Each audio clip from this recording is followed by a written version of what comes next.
Well, welcome to our Bible session today. I hope you enjoy these and get a lot out of these. But today we're going to be looking at standing firm, and we need to. We've come to a point in our world where if we don't take a stand and a firm stand, we're right on the verge of just losing everything in our past. And it's terrible to say that, but the church has been pushed around and pushed back so hard until it's time for us to stand up. Matthew chapter 24, verses 10 through 12 help us to understand that. It talks about things like, and now we're speaking of the church here. So when we think about these things, just don't look at unbelievers. Of course, we want to win the unbelievers and get them back into God's fold, but we want to think about the people that's already there. We start out by thinking that many is going to fall away. The Bible tells us that. What's happening? Well, what it does is it shows how shallow a lot of people's faith really is. It talks about the pressures. See, right today, you can see what's happening. People that are believers, the pressure is put on them so hard for ignoring them, canceling them. Your kids in school don't have the friends because they cancel them because the adults have taught them how. And so we're feeling the pressure. And what happens when they start feeling the pressure, they start covering up the fact that they have any faith. They start doing the things that makes them look like the world and not belong to God, which shows that their faith was shallow. And then we see the rise of deception. The offense is going to increase. Wounded hearts is going to turn from God. See, deception is coming on more and more where Satan is feeding stuff into our world that's not true. We just saw today where a group had blacked off some law enforcement agencies so they couldn't operate. You see, they're feeding this stuff to these people saying that's what you have to do, that these people are wrong and you have to put a stop to them. You know, if you have to stand in the way, if you have to block highways, if you have to hurt people, it makes no difference because what you're doing is good. Deception.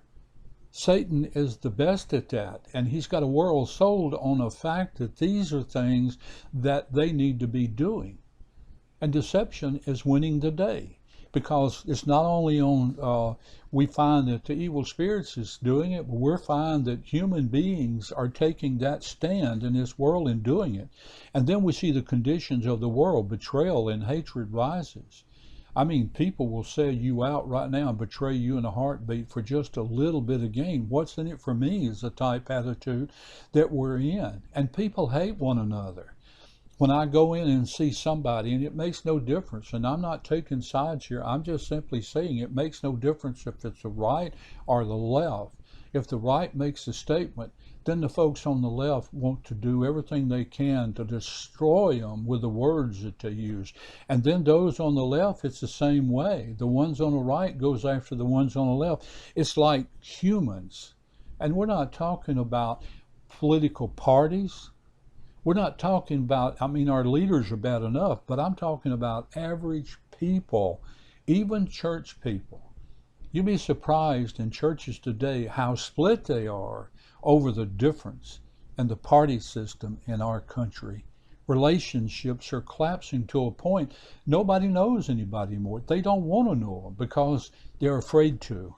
And then the great tribulation, false prophets is going to deceive many. Discernment becomes essential.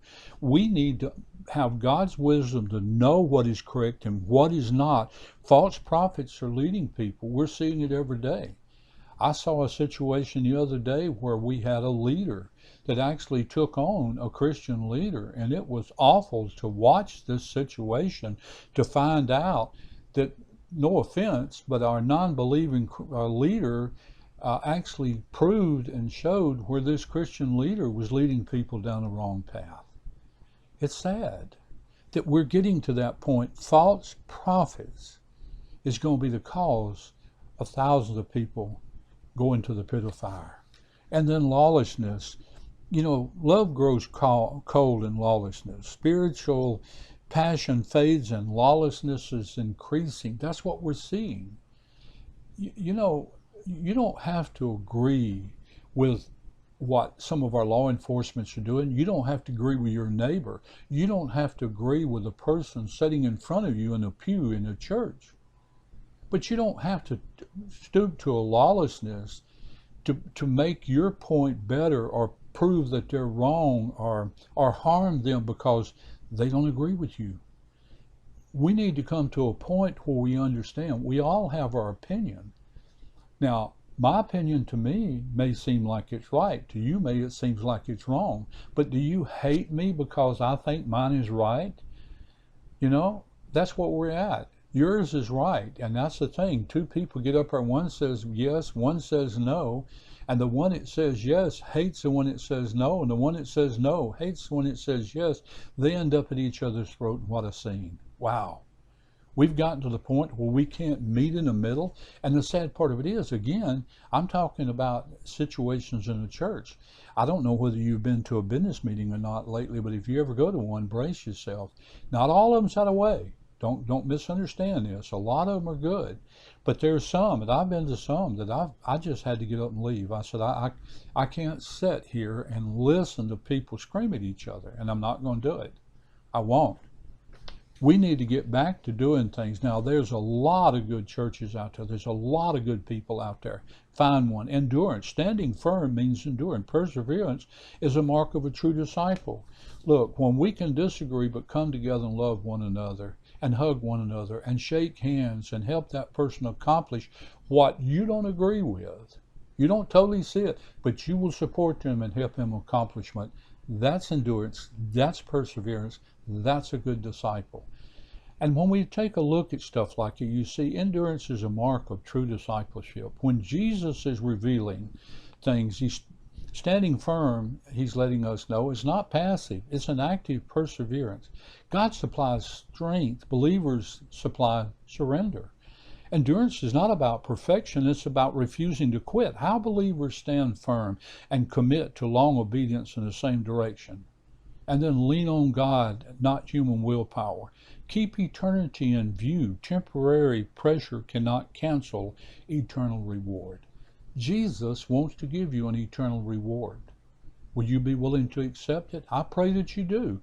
We need to understand, you and I can disagree. You may not like what I'm saying.